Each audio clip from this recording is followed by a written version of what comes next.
네, 반갑습니다, 성도님. 저는 대구 복현도장에서 신앙하고 있는 청포포감 이주희 신도라고 합니다. 오늘 상제관을 한번 같이 얘기를 나눠볼 건데요. 일단 상제님 진리는 무국대도라서 굉장히 무궁무진한 그러한 진리죠. 완전하고 그리고 모든 것을 포함하는 어디에든 상제님 진리를 발견을 할 수가 있는데요.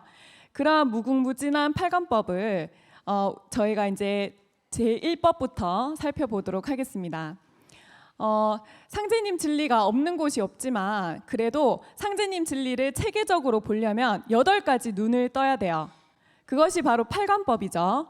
8가지로 볼관자예요. 8가지로 우리가 눈을 떠서 세상과 그리고 나를 이해한다는 것입니다. 팔관법이니까 8가지 갈래로 우리가 볼 수 있겠죠. 우리는 상제님 진리를 이해하기 위해서는 팔관법을 제대로 알고 있어야 되고 그리고 팔관법을 자유자재로 내가 구사를 할 수 있어야 됩니다.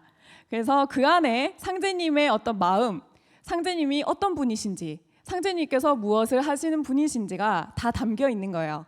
그러면은 자 1법부터 보시면은 모든 진리의 근원이신 상제관이 가장 1법이겠죠. 자 2법은 뭘까요? 맞습니다. 네, 상제님께서 무대로 하시는 그런 우주관, 그리고 3법이 인관관이겠죠. 인관관과 그 음양짝으로 신관이 4법입니다. 자, 이렇게 전사관법이 있는데요. 이 전사관법을 토대로 해서 상제님께서 인간으로 오셔서 하신 일이 제5법이죠. 그게 뭘까요? 그렇습니다. 천지공사가 5법이고요. 그리고 6법이 어머니 하나님, 그리고 종통을 얘기해주는 수부관입니다. 7법은 뭘까요? 맞습니다. 구원관이죠. 가을개벽 상황이 어떻게 진행이 되고 그 안에서 우리 일꾼들이 실질적인 진정한 구원을 어떻게 이루는가 하는 것이 7법이고 8법이 바로 일꾼관입니다. 이렇게 이제 8방위로 이렇게 팔관법이 있는데요. 팔관법을 내가 완전히 뚫어 깨야 돼요. 뚫어 깨서 내가 팔관법을 자유자재로 얘기를 할 수 있을 때 내가 상제님의 마음을 친구들에게 전할 수 있고 친구들의 마음을 열어줄 수가 있다는 거죠. 그렇다면 오늘은 제1법인 상제관부터 살펴보도록 하겠습니다. 자, 상제님께서 어떤 활동 무대를 가지고 계신가, 상제님께서 주관하시는 영역이 어떻게 되는가를 생각해 볼 때 우리는 가장 피부에 와닿는 그런 이제 집단을 생각해 볼 수 있는데요. 그것이 바로 가정이겠죠. 가정에 여러 가족 구성원들이 있어요. 부모님도 계시고 형제도 계시고 형제도 있고 뭐 할머니나 할아버지도 계시겠죠. 그런 이제 많은 가족 구성원 중에 가족을 책임지고 그래도 중심적인 역할을 하면서 이끌어 가시는 분이 누굴까요? 그렇죠. 아버지. 그리고 어떤 집은 요즘 어머니가 중심적인 역할을 하시는 분도 있던데. 자, 그리고 우리가 이제 매일 다니는 학교에도 친구들도 많고 그리고 다양한 과목의 선생님들이 많죠. 근데 그 중에서 내가 제대로 된 교육을 받고 인성 개발이 이루어질 수 있도록 학교를 책임지고 이끌어 가시는 분이 누굴까요? 그렇죠. 교장 선생님이겠죠. 자, 이렇게 학교든 집이든 중심적인 역할을 해주시는 분이 반드시 존재를 합니다. 그런데 우리는 대한민국의 국민으로서 또 살아가고 있어요. 이러한 대한민국을 이끌어가는 책임지는 그분이 누굴까요? 그렇죠. 그래서 이 대통령님께서 헌법을 기초로 해서 우리나라를 잘 이끌어가고 계십니다. 그런데 우리는 더 이상 대한민국에만 속한 그렇게 국한된 좁은 생각을 버려야 돼요. 이제는 세계화 시대죠. 나라 간의 모든 장벽이 허물어지고 이제는 세계화 시대로 이제 나가고 있기 때문에 내가 세계의 인재, 그 인재의 일원으로 생각을 해야 됩니다. 유엔이라는 국제연합이라는 기구가 있고 거기에 수장이 바로 우리 한국 분이시죠. 반기문 사무총장님이십니다. 자, 이런 이제 우주도 사실은 우리가 조직을 형성을 하면 아무리 작은 조직이든 아무리 큰 집단이든 반드시 그 중심적인 역할을 하시는 분이 계시다는 겁니다. 그 우주를 다스리시는 분이 바로 상제님이신 거죠. 그런데 상제님은 아주 오랜 역사 속에서 우리나라 민족뿐만이 아니라 다양한 이제 세계에서 문화권이 다르면서 다양한 호칭으로 불러왔어요. 상제님을 뭐라고 불러왔을까요? 그렇죠. 옥황상제. 또 천재. 그렇죠. 그리고 또 천주님. 그렇죠. 다양한 호칭으로 불러왔는데 먼저 보시면 고대 우리 뿌리 국가 시대 때 신교 시대에는 삼신상제님이라고 얘기를 했어요. 그런데 신기하죠? 상제님은 한 분이신데 앞에 삼신이라는 글자가 붙어 있어요. 그건 뭐냐면 세 분의 신이 있다는 것이 아니라 상제님께서 세 가지 신성을 쓰신다는 거예요. 그것을 이제 구체화시키기 위해서 이렇게 표현을 했고요. 그리고 옥황상제, 나는 옥황상제니라 이런 말씀하셨죠. 이것은 상제님께서 인정해 주신 공식 호칭입니다. 근데 하늘에도 천상에도 수도가 있어요. 천상의 수도를 옥경이라고 하고요. 옥경에 계신 거룩하신 하나님이다 라고 해서 옥황상제님이라고도 불러왔던 것입니다. 그리고 이것은 가장 최신 호칭이죠. 왜냐하면 상제님께서 인간으로 오셨을 때 호를 증산이라는 호를 쓰셨어요. 그래서 인간으로 다녀가신 하나님을 뜻할 때는 증산상제님이라고 우리가 호칭을 부릅니다. 이제는 이제 다양한 호칭을 다 알 수 있겠죠. 자, 그런데 재미있게도 우리가 아주 어릴 때부터 심청전을 누구나 들어왔을 거예요. 이 심청전에 상제님을 다양하게 나타내는 언어들이 나옵니다. 보시면은 효성이 아주 지극한 심청이가 있었죠.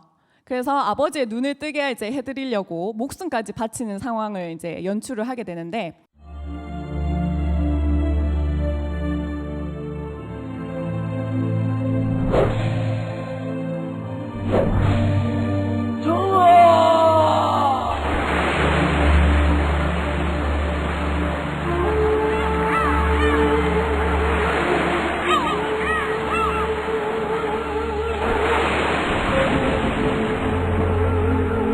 나이다.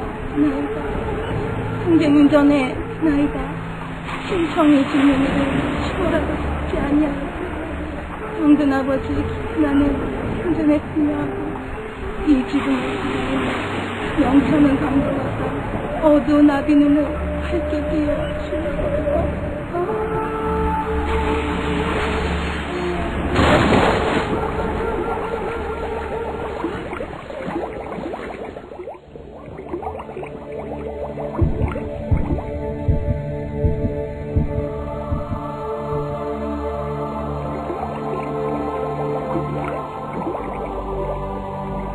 용왕님, 심청이가 인당수에 빠져 이곳으로 내려오고 있다옵니다. 알았다.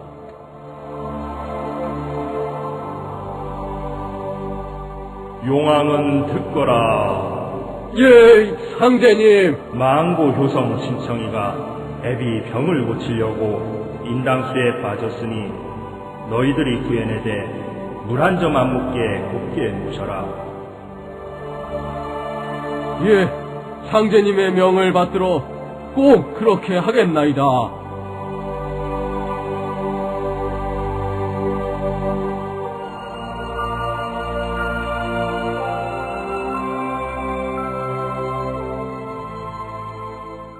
나중에 심청이를 또 누가 구해줘요?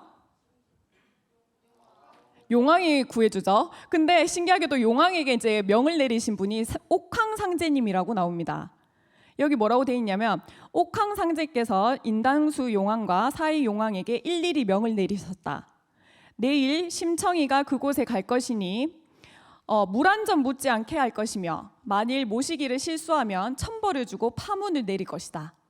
그래서 이제 옥황상제님께서 용왕에게 이렇게 이제 명을 내리신 거예요. 자, 그래서 이렇게 우주를 통치하시는 상제님이 계신데 그 호칭이 정확히 어떻게 나왔냐면 동양과 서양에서 고대로부터 상제님을 이제 표현하던 언어들이 있었어요. 동양에서는 한자의 기원이 된다는 갑골 문자를 보시면 하나님을 이렇게 표시를 했습니다. 그리고 서양의 뿌리가 된다는 수메르 문명의 수메르어를 보시면 갑골 문자와 굉장히 좀 유사를 하죠.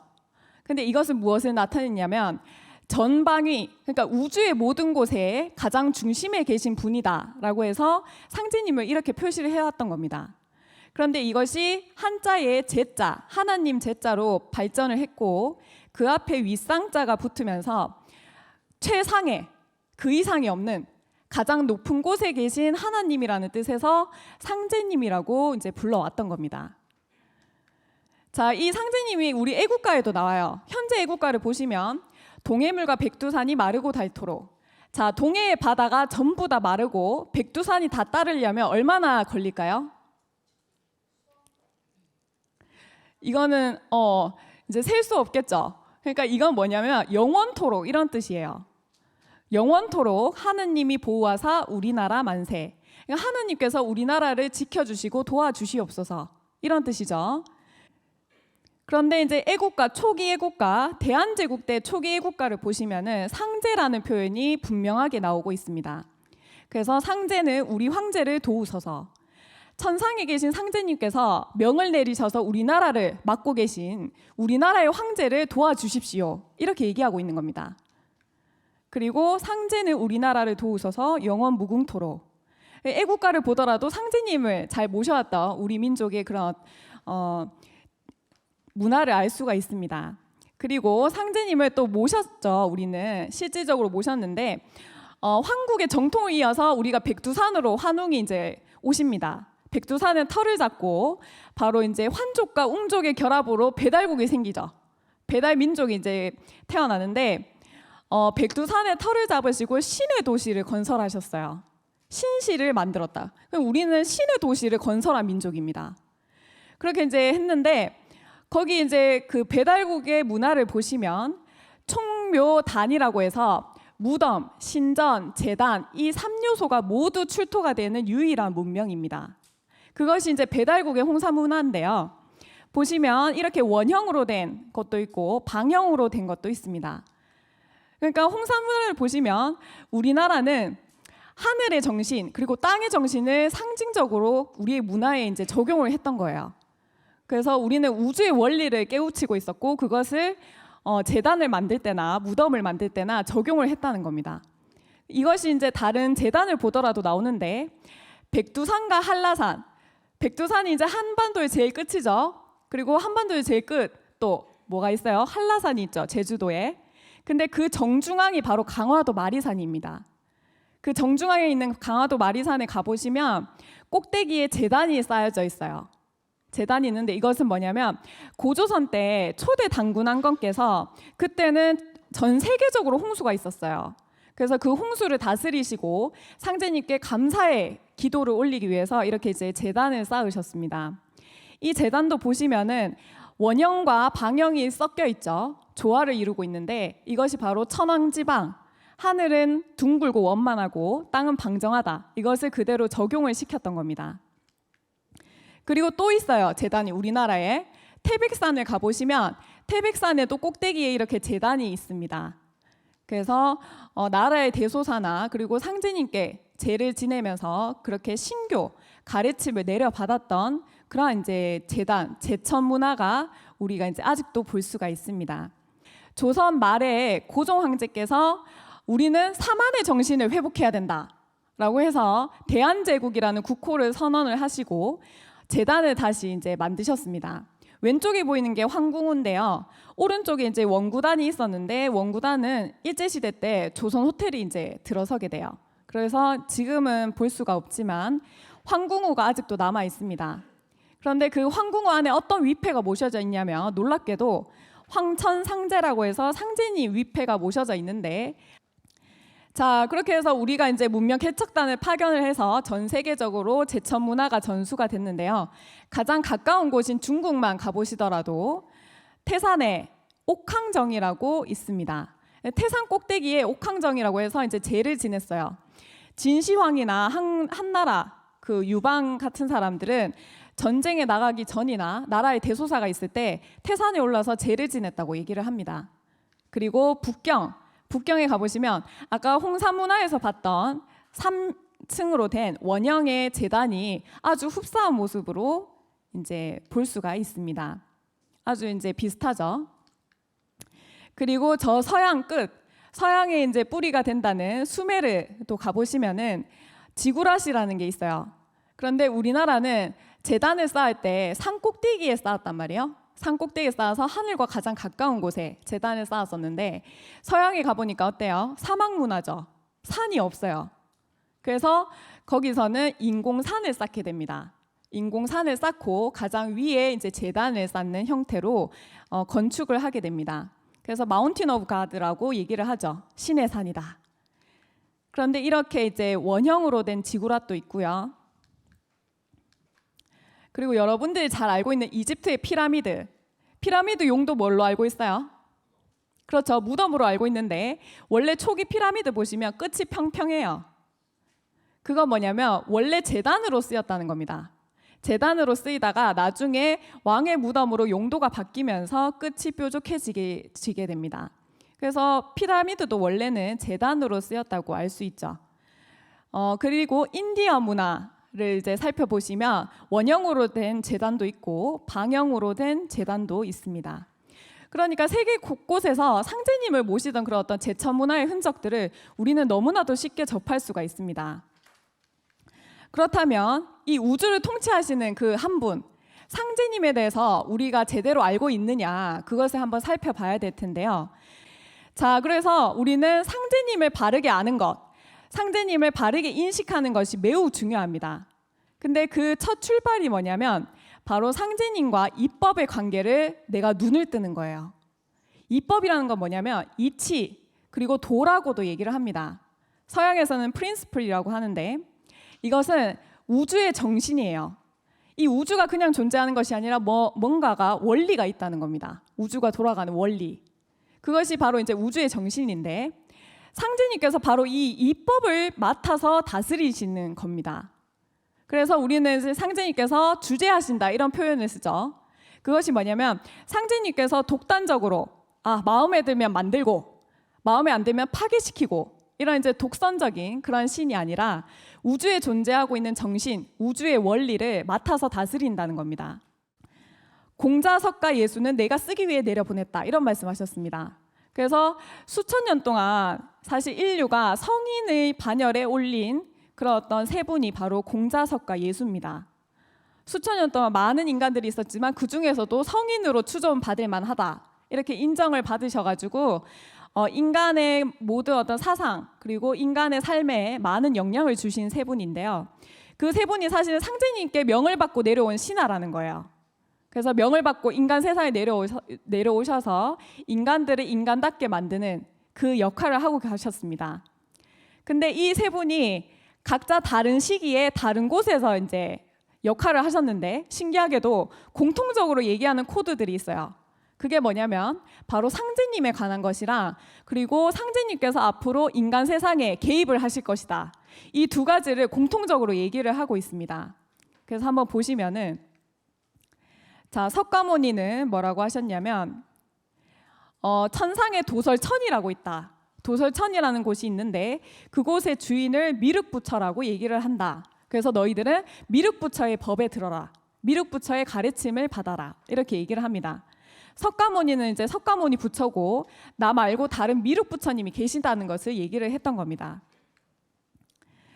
미륵부처를 보통 우리가 이제 조성을 할 때 이렇게 이제 생각하는 부처가 많아요. 그러니까 미륵부처는 실제로 인간 역사를 통치를 하시니까 얼마나 고민이 많으시겠어요, 그렇죠? 미륵부처가 굉장히 힘드시겠죠. 그러니까 생각하는 부처가 많고 또 하나는 뭐냐면 이렇게 서 있는 부처가 대부분입니다. 왜냐하면 석가모니는 앉아서 이렇게 좌선 수행을 하시죠. 하지만 미륵부처는 실제로 세상을 돌아다니시면서 구원 사업을 하시기 때문에 이렇게 서 있는 부처가 많고 그리고 관을 쓰고 있습니다. 내가 통치를 한다. 면류관을 이제 쓰고 계신 거죠. 그런데 이제 화엄경에 뭐라고 돼 있냐면 법이 통하지 않는 말법 시대, 말세라고 하죠. 요즘 말세다 말세 이런 말 많이 쓰는데 말세에는 미륵불이 바다에 둘러싸인 동방의 나라에 강세하리라 이런 말씀을 합니다. 그러니까 천상에 있는 미륵부처가 결국 동방에 바다로 둘러싸인 동방의 나라에 강세를 할 것이다 이렇게 나와 있고요. 그것은 여러 사람들을 거두어 성숙해 하시려는 것이다. 결국에는 모든 인간들을 성숙해 하시려고 미륵부처께서 직접 오실 것이다 이렇게 얘기를 하고 있습니다. 그리고 말세에 들어서면 태양도 달도 그 빛을 볼 수 없게 되고 별들의 위치도 바뀌리라. 고약한 병들이 잇따라 번지리라. 자, 이것은 가을개벽 상황을 묘사해 주는 부분이죠. 그리고 공자께서는 뭐라고 하셨냐면 위대하신 상제께서 아래 세상을 환히 비추어 보시고 천하 사방을 두루 살피시어 만백성이 안정하기를 구하시도다. 상제님께서 실제 이렇게 통치를 하시면서 모든 인간들이 안정하기를 이제 원하시고 있다고 얘기를 하고 있습니다. 상제께서는 사람들에게 밝은 성품을 내려주셨다. 상제님과 나는 굉장히 가까운 사이인 거예요, 사실. 상제님께서 나에게 밝은 마음을 이미 주셨거든요. 그것을 이제 수행을 통해서 회복을 해야 되고, 그리고 착한 사람에게는 복을 주고 나쁜 사람에게는 재앙을 준다. 그러니까 복과 그런 어떤 벌을 주시는 그런 어떤 임금으로서 그런 일들을 집행하고 계십니다. 그리고 제출호진이라고 해서 상제님께서 동방의 땅에 출현하신다. 이 구절이 주역에 나와 있습니다. 그리고 마지막으로 예수님께서는 뭐라고 하셨냐면 내가 스스로 온 것이 아니로다. 나를 보내신 이는 참이시니 너희는 그를 알지 못하나 나는 그를 아노니 이는 내가 그분에게서 왔고 그분이 나를 보내셨음이라. 그러니까 내가 딱 그냥 혼자 온 게 아니다. 사실 나를 보내시니까 따로 있다는 거죠. 그분이 바로 참이시다. 그래서 그분이 나를 보내셨다. 이제 상제님을 얘기를 하는 거죠. 그리고 예수의 제자 중에 사도 요한이라고 있었습니다. 근데 그분은 기도를 엄청 잘하셨어요. 엄청난 지극한 정성으로 기도를 잘하셔서 끓는 기름 가마에 넣었는데 하나도 몸이 상한 곳이 없었다고 얘기를 합니다. 그래서 그 사람을 안 되겠다 하면서 이제 밤모스 섬에 이제 귀향을 보냈는데 귀향 가서도 끊임없이 이제 기도를 했어요. 기도를 하다가 결국에는 천상에 올라가서 상제님을 뵙게 됩니다. 그렇게 해서 이제 쓴 글이 바로 요한계시록인데요. 거기 뭐라고 쓰셨냐면 내가 크고 흰 보좌와 그 위에 앉으신 이를 보니, 자, 사도 요한이 천상에 가서 본 거죠. 흰 의자 백보좌 위에 왼분이 이제 앉아 계셨다는 겁니다. 상제님을 직접 뵌 거예요. 근데 그분이 뭐라고 하셨냐면 보라 내가 만물을 새롭게 하노라. 상제님으로부터 모든 것이 이제 새로워진다는 얘기예요. 개벽. 모든 것이 이제 새롭게 열린다는 것을 얘기를 하고 있습니다. 자, 그리고 후천 개벽을 맞이해서 이제 새하늘 새 땅을 봤다는 겁니다. 사도 요한이. 새하늘 새 땅이 뭐예요? 신천지죠. 후천 개벽을 넘어서서 열리는 신천지를 직접 본 것입니다. 그래서 지금까지 살펴봤듯이 인류가 성인으로 추존하고 있는 이 세 분이 공통적으로 얘기하고 있는 것이 있습니다. 그것이 뭐냐면 바로 이 천상에는 우리들에게 명을 내리시는 한 분의 상제님이 계시고 그분이 결국에는 동쪽 바다로 둘러싸인 곳에 오시고 동방 땅에 출현하신다. 동방에 해 뜨는 곳에서 구원이 나온다. 이렇게 얘기를 했다는 겁니다. 바로 우리나라 땅입니다. 그래서 우리나라 땅에 실제로 상제님께서 강세를 하시게 됩니다. 자, 도전성구를 한번 같이 읽어보면서 상제님께서 어떻게 해서 오시게 됐는지를 한번 알아보도록 하겠습니다. 자, 같이 읽어볼게요. 선천은 상극의 운이라 상극의 이치가 인간과 만물을 맡아 하늘과 땅의 전란이 그칠 새 없었나니 그리하여 천하를 원한으로 가득 채우므로 이제 이 상극의 운을 끝맺으려 하매 큰 화액이 함께 일어나서 인간 세상이 멸망당하게 되었느니라. 상극의 원한이 폭발하면 우주가 무너져 내리느니라. 이에 천지 신명이 이를 근심하고 불쌍히 여겨 구원해 주고자 하였으되 아무 방책이 없으므로 구천에 있는 나에게 호소하여 오매 내가 이를 차마 물리치지 못하고 이 세상에 내려오게 되었느니라. 자, 선천은 계속해서 상극의 질서로 둥글어 왔습니다. 그렇게 해서 원한이 너무나도 커져서 우주가 어떻게 돼요? 그렇죠. 원한이 폭발하면 우주가 무너져 내리는. 그래서 인류 멸망의 그런 어떤 벼랑 끝에 있었던 겁니다. 사실은. 그 벼랑의 끝에서 상제님께서 인류를 구원하시기 위해서 인간의 몸으로 오시게 되시는 겁니다. 자, 보시면 그런데 우리나라 땅에서 상제님께서 인간으로 오시는데 그런 어떤 큰 역할을 하시는 분이 출현을 하게 됩니다. 근데 동양에 한 분이 계시고요. 서양에도 한 분이 계세요. 그분들을 한번 살펴볼 건데, 자, 신라 시대 때 우리가 화랑에 있었죠. 화랑. 황국과 배달 시대 때 제세행랑과 삼랑을 뿌리로 해서 삼랑, 그런 어떤 낭도 문화가 있었습니다. 그 낭도 문화가 신라 시대 때는 화랑이 됐는데요. 화랑을 우리가 다른 말로 용화낭도라고도 하고 미시랑이라고도 얘기를 했습니다. 용화낭도는 뭐냐면 부처님의 그런 어떤 용화낙원 세계, 살기 좋은 세계를 건설하는 인재들이다. 그래서 용화낭도라고 얘기를 하고, 미시랑은 미륵부처를 모시는 그런 낭도다라고 해서 미시랑이라고 얘기를 했는데요. 화랑은 결국에는 미륵님 세상을 이 땅 위에 건설하는 그러한 일꾼들이라는 뜻에서 그런 이제 호칭을 썼었습니다. 그런 이제 신라 시대 때, 바로 통일 신라 시대 때 진표율사님이라고 계셨죠. 이분이 바로 미륵부처님께서 한국 땅에 오실 것을 약속을 받으신 분이에요. 그러니까 상제님과 약속을 이제 했다는 거죠. 그 과정을 보시면 진표율사님은 12세 때 출가를 하셨어요. 아, 내가 뭔가 이제 진리를 깨쳐봐야겠다 하면서 12세 때 이제 집을 나오셔서 스님이 되셨는데, 그 스승이 대단하신 분이셨어요. 스승이 뭐라고 하셨냐면, 너는 석가모니 가르침에만 머무르지 말고 미륵부처의 가르침을 받아라, 이런 얘기를 했습니다. 그래서 이분이 지금 여기가 부사이 방장이라고 하는 곳인데, 굉장히 깎아지를 듯한 절벽에 혼자 이제 몸을 조금 가눌 수 있는 정도의 동굴에 들어가서 수행을 하시게 됩니다. 수행을 하시는데 엄청난 수행을 하세요. 망신참법이라고 해서 돌로 자기 몸을 막 찧어서 참회를 하는 그런 수행법이었습니다. 지금은 그렇게 하시면 안 돼요. 네. 그렇게 하셨는데, 결국 그렇게 이제 지극한 정성 끝에 상제님께서 진표율사님을 보러 모든 천지신명님들을 더불어 이끌고서 이제 진표율사님을 만나러 오십니다. 대단하신 게, 그전에는 기도를 지극히 하거나 수행을 열심히 해서 도력이 뛰어나서 하늘 세계로 상제님을 뵈러 올라간 분들은 몇 분 계셨어요. 근데 상제님께서 직접 그 구도자를 보러 오신 분은 진표율사가 유일합니다. 엄청난 분이죠. 도력이 뛰어나서 직접 이제 천상을 왔다 갔다 한 사람은 있었지만 상제님이 직접 오게 하신 분은 유일하다는 거죠. 그래서 이분 이제 앞에 상제님께서 오셔서 상제님께서 나를 닮은 미륵부처를 조성하라, 이런 명을 내리십니다. 그렇게 해서 진표율사님이 금산사 미륵전에 실내 미륵불상을 세우게 되십니다. 근데 이 실내 미륵불상은 실내에 있는 것 중에는 가장 커요.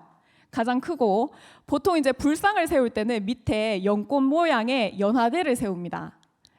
연화대를 세우는데, 연화대를 처음에 만들었어요, 진표율사님이. 근데 그것이 하루아침에 20m 이상으로 나가 떨어져 있었습니다. 그 장정 10명이 이제 들어도 조금씩 이제 옮길까 말까 하는 무게인데, 그래서 이상하다 해서 다시 이제 기도를 올렸죠. 그랬더니 상제님께서 그 밑에 시루를 걸라, 이런 이제 말씀을 내려주십니다. 그래서 신기하게도 이 불상 밑에는 유일하게 시루가 걸려 있어요. 이것은 무엇을 뜻하냐면, 결국 상제님께서 시루중자를 써서 시루중의 의미로 오신다는 것을 상징하는 것입니다. 이렇게 해서 이제 결국 진표율사님을 중심으로 해서 3회 설법을 하셨어요. 금산사 미륵전뿐만이 아니라 속리산, 법주사, 그리고 금강산 발현사에 가셔서 미륵부처의 신앙을 해야 된다. 미륵부처를 믿고 미륵부처의 가르침을 받는 신앙을 해야 된다.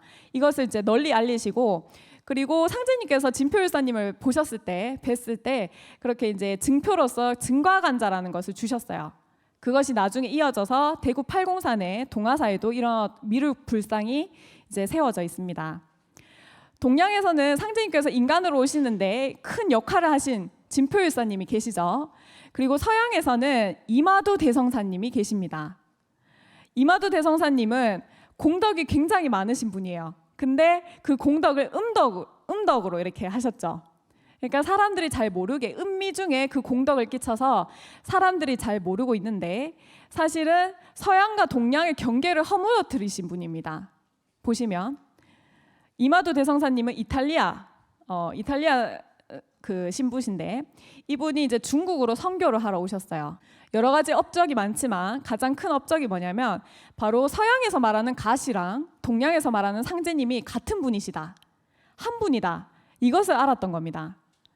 그렇게 해서 결국에는 마테오 리치 신부님은 동양에 와서 천국을 이 땅 위에 건설하려고 하셨어요. 원래 기독교나 천주교에서 말하는 거 뭐예요? 죽어서 천국 가자죠. 근데 이마두 대성사님은 살아서 잘 살자, 살아서 천국을 건설하자라는 뜻을 품으시고 동양으로 오셨는데 동양의 너무 어떤 문화가 다르죠. 그런 어떤 한계에 부딪혀서 그 뜻을 이루지 못하셨어요. 그런데 이제 거기서 끝나는 것이 아니라 이분은 죽어서까지 그 일을 하려고 이제 노력을 하십니다. 그래서 천상 세계에 가셔서 동양의 문명신을 거느리고 이번에는 서양으로 건너가세요. 그래서 서양에서 천국을 건설하려고 여러 가지 이제 힘을 쓰시죠. 그래서 신명들에게 과학자나 그런 어떤 학문을 담당하고 있는 많은 사람들에게 아름길을 내려주게 됩니다.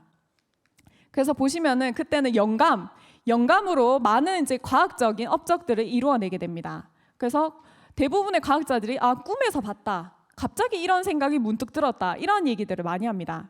1500년대에서 1600년대 사이인데요. 그때 과학기술이 엄청나게 급속도로 발전을 하게 됩니다. 그것이 바로 이마두 대성사님과 천지신명들이 내려주시는 아름기 때문에 그런 이제 과학적인 기술이 엄청나게 발전을 했는데요. 그렇게 하다 보니까 부작용이 또 생깁니다. 그게 뭐냐면 서양이 너무나도 이제 교만에 빠진 거예요. 우리의 어떤 과학기술로 못할 게 없네. 모든 것을 정복하자. 이렇게 하면서 서양 식민지 시대가 열리게 됩니다. 제국주의.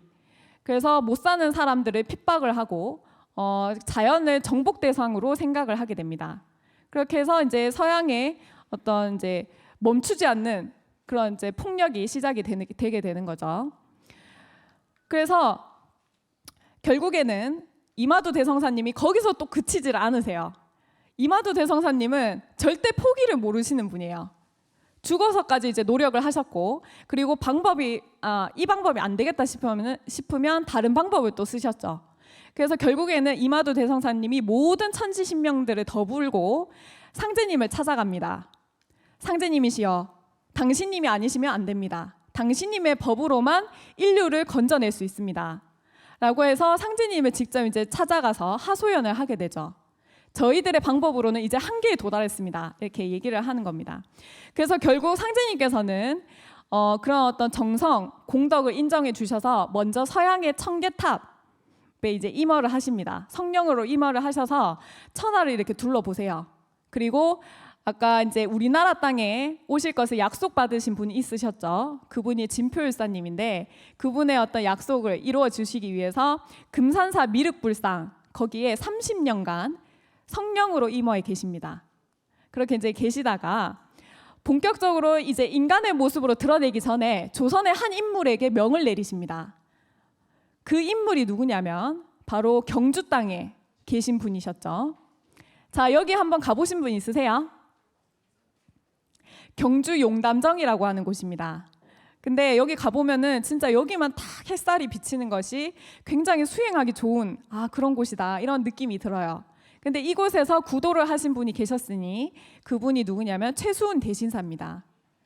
이분이 경주 용담정 이제 들어가실 때 나는 천주님을 친견하기 전까지는 절대 이곳에서 나가지 않겠다. 이런 이제 굳은 결심으로 이곳에서 이제 구도를 하셨어요. 수행을 하시고 기도를 하셨는데 어느 날 이렇게 수행을 하고 기도를 하시는데 갑자기 막 마음이 섬뜩해지는 겁니다. 마음이 섬뜩해지고 몸이 막 이렇게 떨려요. 그렇게 하면서 정신을 차리기 어려웠다. 이런 이제 얘기를 하십니다.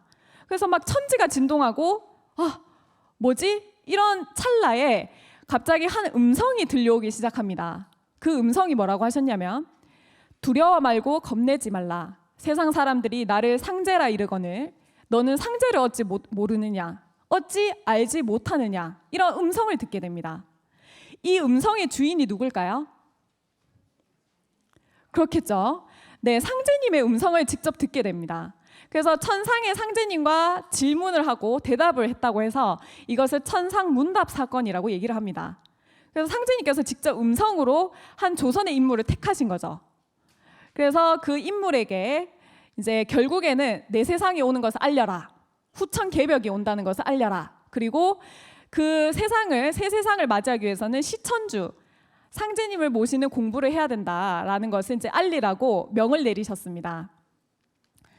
자, 그리고는 상제님께서 이제 열석자 주문을 내려주셨는데 그것이 바로 시천주 조화정 영세불망 만사지. 천주님을 모시고 조화를 쓰는 거. 내가 이제 할 수 없던 일도 할 수 있게 되는 조화를 정하고 모든 것을 알게 되니 그 은혜를 영원히 잊지 못한다. 이런 이제 주문을 내려받으셨죠. 그런데 그것이 나중에 이제 시천주라는 핵심 가르침이 왜곡이 되게 됩니다. 이대 이제 최시영에게 가서는 양천주가 돼버려요. 상제님을 어떻게 기르겠어요? 근데 내 안에 뭐 하나님이 계시다. 양천주 길러라. 이런 식으로 왜곡이 되고 3대 손병희에게 가서는 인내천이 돼버립니다. 사람이 곧 하늘이다. 그러니까 상제님을 전부 다 이제 망각해 들어가기 시작하는 거죠. 고대사만큼이나 동학도 굉장히 왜곡되어 있습니다. 사실 동학의 핵심 가르침은 상제님이 계시니까 상제님을 모셔라. 그리고 후천개벽, 그 세상을 이제 알린 것입니다. 자, 그렇게 해서 결국에는 상제님이 직접 인간으로 오시게 되는데요. 동학으로도 신교의 모든 전 면모가 그 밝음이 다 드러나지 않았기 때문에 상제님께서 이제 그 천명을 거두시고 직접 오시게 됩니다. 그 땅이 어디냐면 바로 전라도 땅입니다. 그리고 그 전라도 안에 또 망제봉이라고 있죠. 상제님을 기다리는 봉우리, 상제님을 기다린다 이런 이제 뜻이 있고요. 망제봉 옆으로 가보면 바로 시루산이 있습니다. 증산, 시루산이 있고요. 그 시루산을 이제 뒷배경으로 해서 마을이 하나 있는데 그것이 바로 갱망리입니다. 갱망리는 뭐예요? 나그네를 기다리는 곳이죠. 자, 실제로 그래서 상제님께서 결국에는 갱망리 땅에 인간으로 탄광을 하시게 됩니다. 서기로는 1871년이고요. 음력 9월 19일 전라도 고북은 우덕면 갱망리에 상제님께서 인간으로 직접 오신 것이죠. 강씨를 쓰셨고 성인은 일자 순자를 쓰셨습니다. 상제님은 굉장히 순박하신 분이세요. 진실되고 꾸밈 없고 그런 이제 상제님을 이제 본받을 필요가 있는데, 자, 그렇다면 왜 강씨를 택해서 오셨을까요? 맞습니다. 아주 정확하게 알고 있네요. 자, 상제님께서 우주의 원리에 입각하셔서 가장 시원성씨를 이제 택하셔서 오셨는데 원래는 풍씨가 가장 먼저 있었어요. 풍씨는 테오보키 씨 성이었죠. 풍씨가 먼저 있었는데 그것이 나중에 가서 대가 끊기게 됩니다. 대가 끊기면서 풍채 좋다 이런 말 들어봤죠. 몸을 칭하는 그런 어떤 호칭으로 남게 됩니다. 그리고는 염제 식농 씨가 강씨를 쓰셨는데 강씨가 바로 인류 최초의 시원 성씨가 되게 되는 것입니다. 자, 그리고 호를 시루중자를 쓰셔서 증산이라고 하셨는데 시루를 한번 살펴보면 시루에는 밑에 구멍이 나 있어요. 그래서 물을 아무리 부어도 채울 수 없겠죠. 무한대로 들어가게 됩니다. 그래서 시루는 무한을 뜻하는 뜻이 있고요. 또 시루에는 온갖 곡식을 넣어서 푹 익혀서 쪄내면은 완성품이 나오게 되죠. 시루떡인데. 그래서 시루는 통일, 성수, 완성시킨다는 의미가 있습니다. 그래서 이런 뜻을 이제 가지고 오신 것이죠. 내가 선천을 마무리 짓고 그래서 완성시켜서 새로운 세상을 연다. 그런 뜻에서 시루증자를 쓰셨던 겁니다. 그렇다면 상제님께서 태어나신 그 탄강하신 때와 장소를 한번 우리가 또 살펴볼 필요가 있는데요. 하늘에도 오행 기운이 있고 땅에도 오행 기운이 있습니다. 하늘의 오행 기운은 10개가 있어요. 뭘까요? 갑을병정 무기경신임계 들어보셨죠? 땅의 오행 기운은 자축인묘 진사오미 신유술해라고 합니다. 그 중에서도 바로 신미를 택해서 오셨는데요. 미라는 것은 새로운 단계로 들어서게 하는 완전한 토를 뜻해요. 그래서 미를 쓰셨고, 신자는 이것도 파자를 해보면 뜻을 알 수 있습니다. 파자를 딱 해보니까 뭐가 나와요? 그 새우는 설립자의 열십자가 나오죠. 그건 뭐냐면 열십자는 완성을 뜻합니다. 그러니까 완성의 세계를 세우시는 분이다 라는 뜻에서 신미생으로 이제 탄강을 하셨고요. 장소는 바로 인류 문명의 시온 국가를 택해서 오셨습니다. 왜냐하면 뿌리 내린 곳에서 열매가 맺겠죠. 그래서 모든 문명의 뿌리가 되는 우리나라를 택해서 오셨고, 지리적으로 보더라도 우리나라는 매우 중요한 곳입니다. 여러분, 굉장히 소중한 물건을 보관하거나 선물을 할 때 여러 겹으로 포장을 하죠. 한번 포장했다가 뽁뽁이도 넣었다가 포장을 예쁘게 이제 막 여러 겹으로 할 텐데, 그것처럼 우리나라는 지구에서 가장 중요한 핵심 꼬갱이 자리입니다. 그래서 일본에서 한번 감싸주고 있어요. 그리고 중국과 싱가포르에서 한번 감싸주고 있고, 그리고 두 겹으로 쌉니다. 아메리카와 아프리카에서 그리고 밑에서는 안산에서 받쳐주고 있습니다. 그러니까 우리나라는 사실 지구가 형성될 때부터 가장 핵심 자리였어요. 그리고 이제 진표율사님과의 인연을 인정해 주셨습니다. 상제님께서 나는 진표와 큰 인연이 있느니라. 그래서 진표율사님과의 어떤 약속, 인연을 인정을 해주셨고, 그리고 그때는 서양이 식민주의, 어떤 제국주의로서 모든 나라를 식민지화하고 있었을 때였어요. 그래서 그런 어떤 힘든 약소국들을 내가 먼저 건진다. 약한 사람들을 먼저 건져서 내가 원한을 풀어주겠다. 이런 뜻에서 우리나라를 택해서 오셨습니다. 그렇다면 상제님은 어떤 생애를 사셨나 그것을 한번 살펴볼 텐데요. 6살 때는 굉장히 이제 비범한 그런 어떤 면모를 드러내게 되십니다. 6살 때 훈장이 딱 이제 공부를 가르쳐 왔는데 공부할 생각을 안 하시는 거예요. 그래서 도령 공부 좀 해야지 이렇게 말을 하셨더니 딱 천자문을 펴고 뭘 읽으셨어요? 그렇죠. 하늘 천 따지 더 이상 읽지도 않으셨죠. 그리고는 책을 딱 덮고는 내가 하늘 천자에 하늘 이치를 알았고 땅 지자에 땅 이치를 알았으면 되었지 더 배울 것이 뭐가 있습니까? 이렇게 딱 말씀을 하시고는 훈장에게 노시다가 시간 되면 가시지요. 이런 말씀을 하십니다. 6세 때 이야기예요. 6세 때. 그러니까 상제님의 그런 어떤 대경대법한 그런 어떤 스케일을 우리가 이제 느껴볼 수가 있죠. 자, 그리고 7세 때는 이러한 시도 지으셨습니다. 내가 멀리 뛰려 하니 땅이 꺼질까 두렵고 크게 소리치려 하니 하늘이 놀랄까 두렵다. 이런 이제 말씀하셨죠. 이 천지를 호령하시는 상제님의 이제 큰 기계를 우리가 느껴볼 수가 있습니다. 그런데 장성하실수록 미륵부처와 너무나도 흡사하다. 이런 얘기가 있었습니다. 그래서 상제님께서 너무나도 해박하시고 총명하셨기 때문에 많은 사람들이 상제님을 따랐다고 얘기를 하죠. 그런데 24세 때 상제님 24세 때 천하의 난을 동케하는 그런 이제 일이 터지게 됩니다. 그것이 바로 동학농민혁명이죠. 백이한사 아무런 어떤 벼슬이나 그런 힘이 없던 전명숙 장군을 필두로 해서 동학농민혁명이 일어나게 됩니다. 그래서 새로운 세상을 꿈꾸는 후천을 꿈꾸는 그런 이제 큰 움직임이 일어나게 되죠. 하지만 상제님께서 보셨을 때는 아직 때가 아닌 것을 알고 계셨고, 그래서 이제 많은 만류를 하셨지만 결국 이제 김영렬 성도님과 알필성 성도님은 이제 살아남으셨죠. 상제님의 이제 말씀을 받들어서. 하지만 이제 그때 가장 낮은 곳에 있던 그런 어떤 백성들이 새로운 세상을 꿈꾸면서 일으킨 그런 혁명 같은 이제 그런 농민 운동이었습니다. 자, 그렇게 해서 결국 상제님께서는 이제는 광구천하를 해야겠다. 내가 천하를 건져 살려야겠다. 이런 간절한 백성들의 염원, 새로운 세상을 꿈꾸는 그런 것을 읽으시고는 25세부터 27세까지는 온갖 서적을 다 탐독을 하셨어요. 유불성 그리고 음량에 관한 모든 책들을 다 읽으시고는 그리고 27세부터는 3년간 천하 유력을 떠나십니다. 그래서 천하의 모든 세태를 다 경험을 하세요.